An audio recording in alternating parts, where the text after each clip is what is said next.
Le mal est fait, c'est-à-dire que cette micro-propulsion que j'ai créée avec les jambes, C'est incroyable. Je vois mon rêve olympique partir en fumée. Qu'est-ce qui se passe? C'est vraiment une explosion, on laisse partir le corps. Oui, je crois que c'est Willem. Ouais, c'est fini pour Willem. Ouais. Ah, il a tout de suite mis les mains sur la tête, eh oui. Je me dis, j'espère que c'est pas moi, Le rêve qui s'écroule en moins d'une seconde. Le temps en même temps se rétrécit et s'allonge. Donc encore, il m'a trahi. N'importe quel facteur externe peut perturber. Faux départ. Un son, une voix, du vent, une mouche, tout. Un documentaire de Sophie Dussigne. Trop tôt. Trop tard. Musique et mise en onde de Thomas Loupias.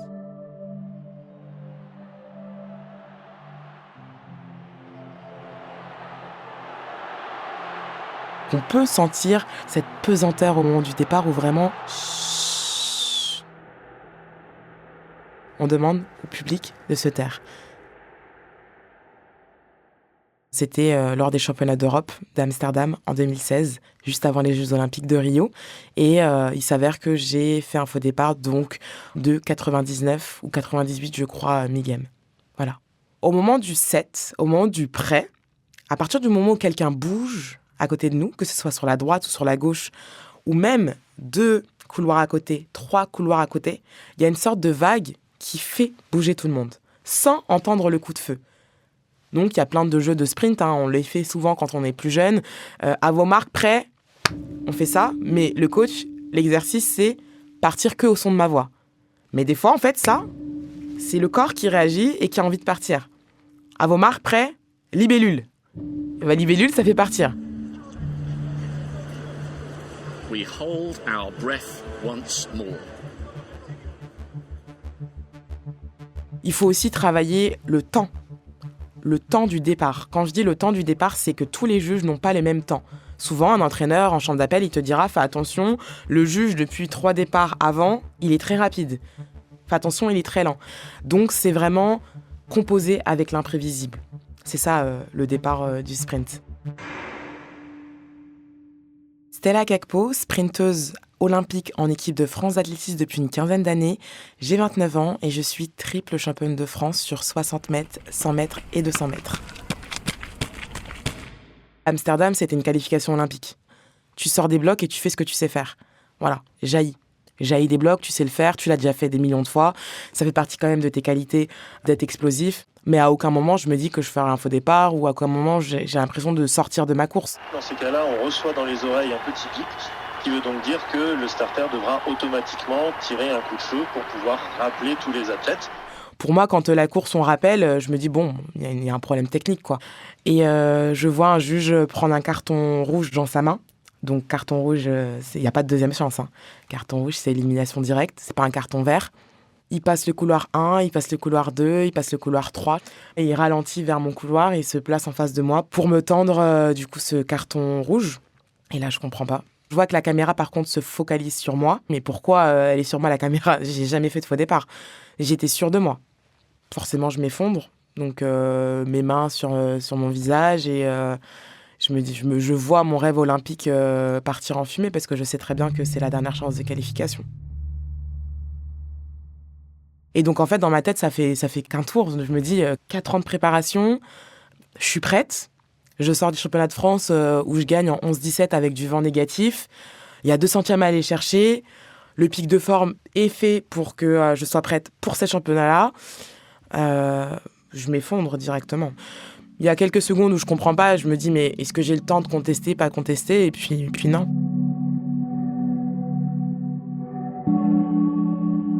On est seul et on est seul pendant un bon moment. C'est quoi perdre en fait ?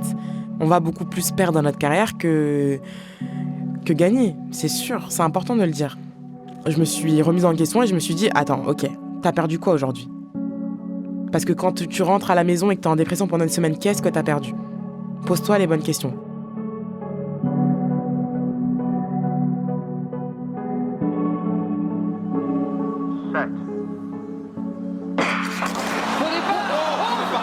Michel Ball, au départ.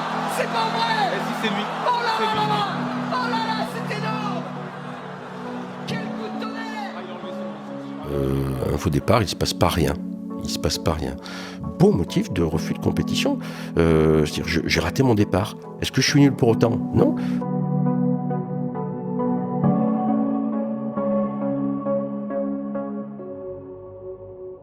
Maintenant, comment je le regarde, ce faux départ, avec de l'amertume quand même. La course n'a pas eu lieu. J'ai pas couru, ça se trouve, j'aurais pas été au bout, ça se trouve, plein de choses. J'ai pas couru. Peut-être qu'il y avait une raison pour laquelle je ne devais pas courir. C'est un non-événement. Le faux départ, c'est quelque chose qui ne s'est pas passé.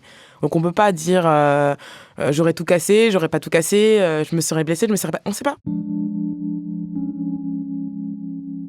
Donc Gilbert Avanzini, 30 ans de ma vie, a accompagné des problématiques de performance. Je suis un agent de performance.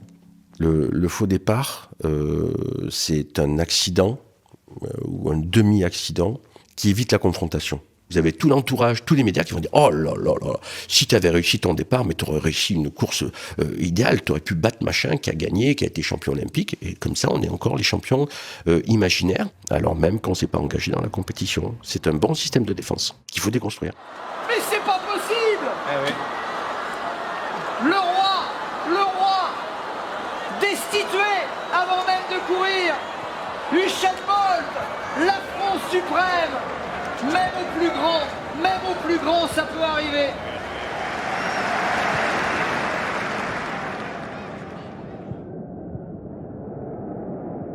Au niveau des sensations, moi j'éteins tout. Mon corps est en tension. La seule chose que je regarde, c'est la ligne. Le cerveau, il change de mode. Il est en mode prêt à bondir. Donc du coup, tout se coupe. On pense pas vraiment à grand-chose. Hein. Je suis Cédric Lavanne, j'ai 43 ans. Et j'ai eu une vingtaine de sélections d'équipe de France sur le 110 mètres haies. C'était au meeting de Bercy, en salle. Et il n'y avait pas un bruit. On l'entend prêt. Donc du coup, on se met dans les blocs.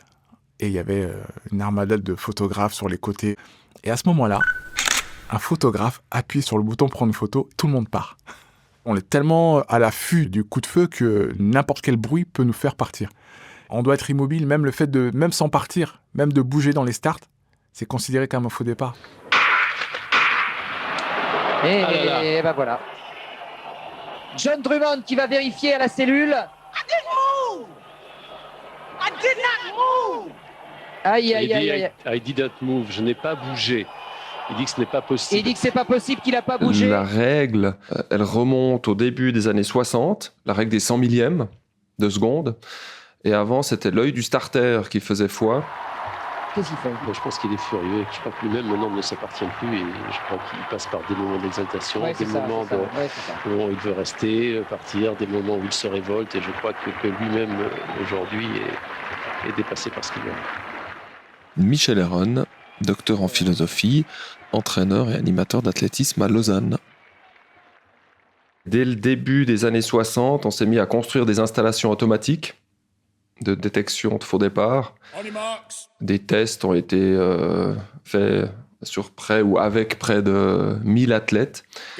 Et il s'est avéré que le temps de réaction de l'athlète n'est jamais, ou n'était à l'époque jamais, de moins de 120 millièmes de seconde.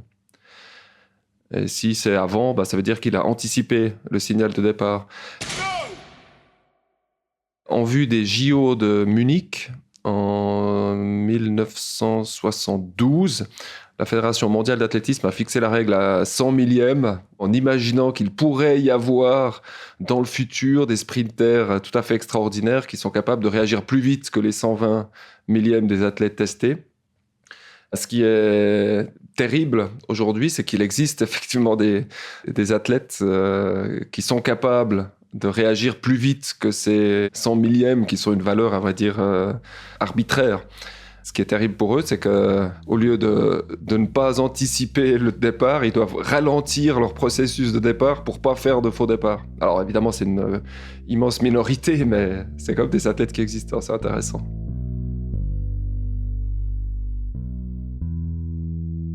Le mal est fait, c'est-à-dire que cette micro-propulsion que j'ai créée avec les jambes, ça m'a amené dans une zone de déséquilibre et je ne peux que tomber à l'eau à ce moment-là.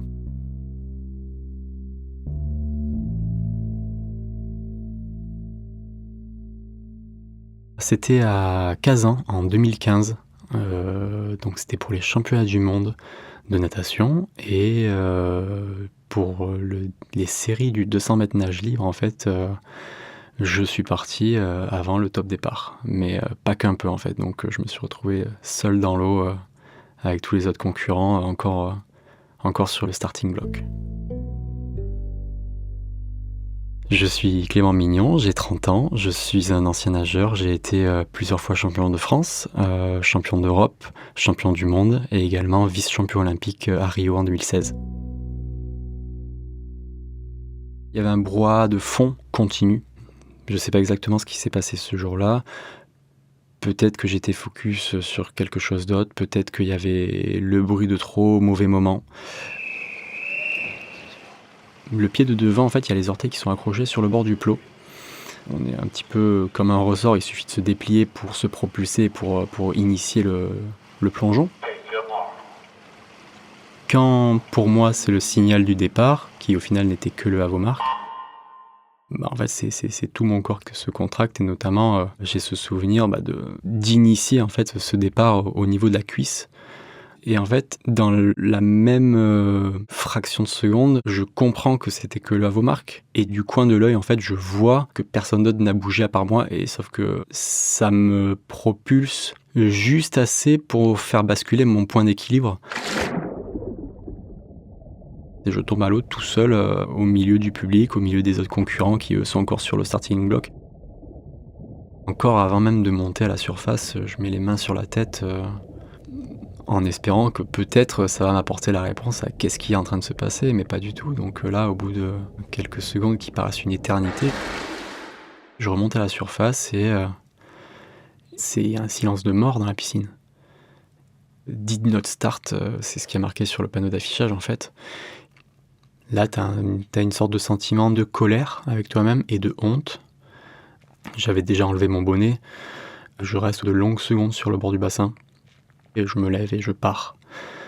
Je file aussi petit que j'essaie de me faire. C'est Camille Lacour qui est venu me voir. Et il m'a juste pris dans ses bras. Et là, je m'en souviens, j'ai fondu en larmes.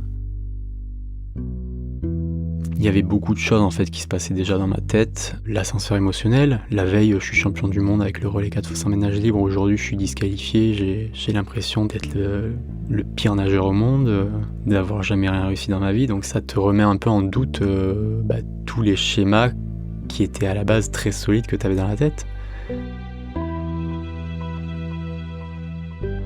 Pendant de longues minutes, j'ai été déphasé par rapport à la réalité, quoi.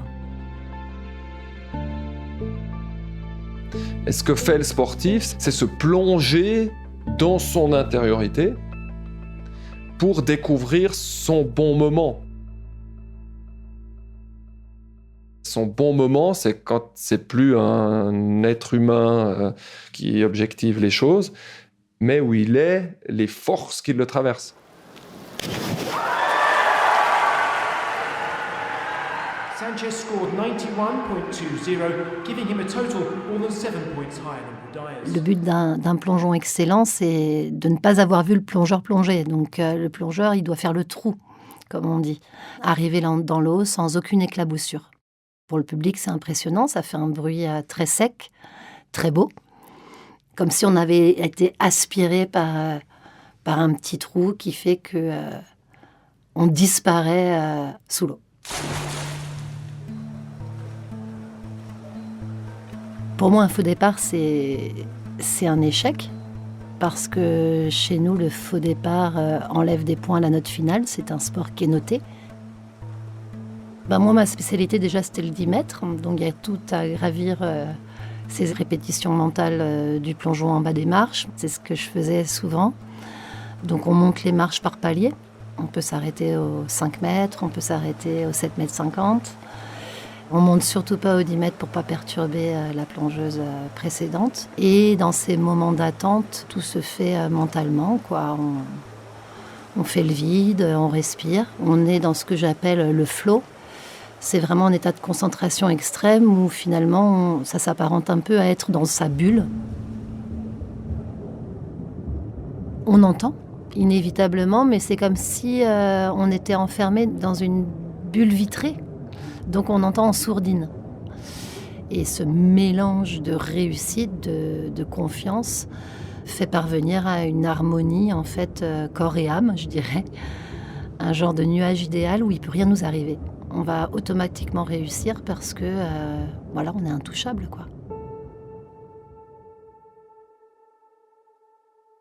Quand je suis en équilibre, comme je pose mes 2 mains sur la plateforme, je crois même que j'ai 1 ou 2 ongles qui doivent être dans le vide, enfin qui sont à l'accroche. La vision, elle est sur l'eau. Ce jour-là, je n'ai pas dû lancer assez fort ma première jambe. Donc j'ai essayé de rattraper par un déséquilibre arrière le manque de force au départ. Donc j'ai dû forcer comme une malade pour essayer de tenir. Et finalement, non. Je suis retombée du mauvais côté, quoi. Je suis Julie Dano, j'ai 48 ans. Je suis une ancienne athlète de haut niveau en plongeon acrobatique. Mon plongeon raté, mon équilibre manqué, c'était aux Jeux Olympiques d'Atlanta en 1996, à la plateforme de 10 mètres.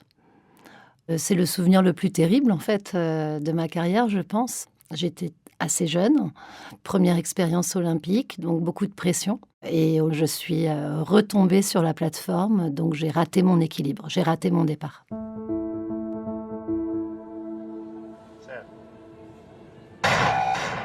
Oui, je crois que c'est Willem. Ouais, c'est fini pour Willem. Ouais. Ah, il a tout de suite mis les mains sur la tête, et oui, et la caméra...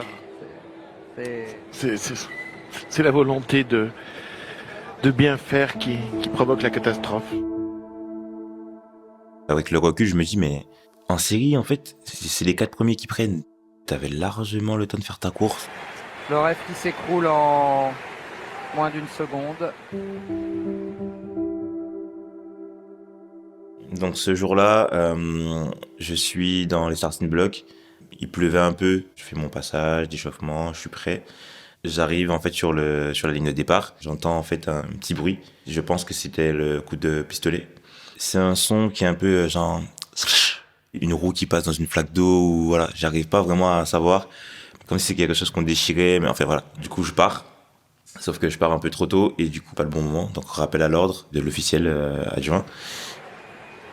Pauvre Willem. Donc je marche. Quelle détresse. Je me dis, j'espère que c'est pas moi.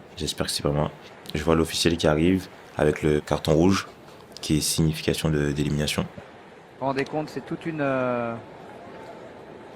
saison détruite sur moins d'1 seconde. Je pleure, je sais plus où me mettre, etc. Vraiment la tristesse qui m'envahit. Et en plus, il peut s'en prendre qu'à lui-même, ce qui est encore plus... Regardez, il n'y a pas de dérivatif. C'est pas compliqué. Son regard... Donc je passe derrière tout le monde. explique tout, là, il s'en veut terriblement. Aïe. Puis là, En fait, je longe la ligne droite, où il y a toutes les haies. Je sais pas si je m'arrête, si je continue. Et donc il y a le public en fait qui applaudit. Du coup, je vois aussi mes parents qui sont dans les gradins, parce qu'ils ont fait le déplacement en fait de la Guadeloupe. Aïe. Alors, on a beau dire qu'on apprend de ce genre de choses aussi, mais c'est d'une cruauté, Eric Emmanuel, ce genre d'image à chaque fois. On était à Rio en 2016, lors des Jeux Olympiques. C'était les séries du 110 mètres haies. Je m'appelle Bélocian Willem, j'ai 28 ans. Je suis athlète du 110 mètres haies et je suis champion d'Europe en salle du 60 mètres haies. Ma coach qui m'a dit, en fait, te propose de travailler avec une psychologue pour en parler, pour travailler sur ce point noir, on va dire. Et c'est exactement elle qui m'a un peu permis d'en parler. Je pensais avoir digéré la chose Ça me hantait en fait quand même. J'avais un gros poids là-dessus. Et c'est ça qui a entraîné aussi bien la perte de poids et je dirais peut-être les blessures par la suite.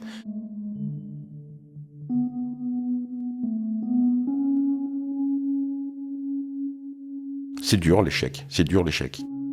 Un sportif qui réussit pas, c'est un sportif qui meurt. C'est une mort symbolique. Y en a qui sont pas prêts à mourir, pas du tout, quoi. Et donc ils vont construire des registres extrêmement complexes pour éviter de se retrouver dans cette situation-là, éviter absolument de se retrouver dans cette situation-là, pour se préserver parce qu'il veut pas prendre le risque de perdre.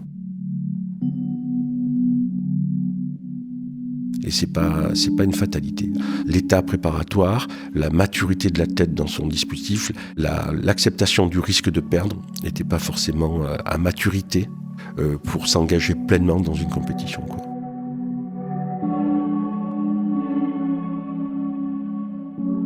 Moi, je connais pas d'athlète qui a eu un échec, qui a lancé ses pointes par terre, a dit maintenant c'est fini. C'est quand même un stimulant, parce que t'as pas envie de finir sur un échec. C'est ça qui est beau dans le sport, et c'est ce qu'il faudrait transmettre, c'est ce que peut un corps, ce que peut un être humain. Dans notre société, le corps, l'être humain peut de moins en moins, et le corps peut bientôt plus rien du tout, hein. Alors que dans le sport, toi, c'est exactement le contraire, c'est que tu cherches en permanence ce que peut le corps, t'es aux aguets de ce que peut ton corps. Le temps en même temps se rétrécit et s'allonge, mais c'est vrai qu'il y a une intensité de chaque moment qui est immense. arteradio.com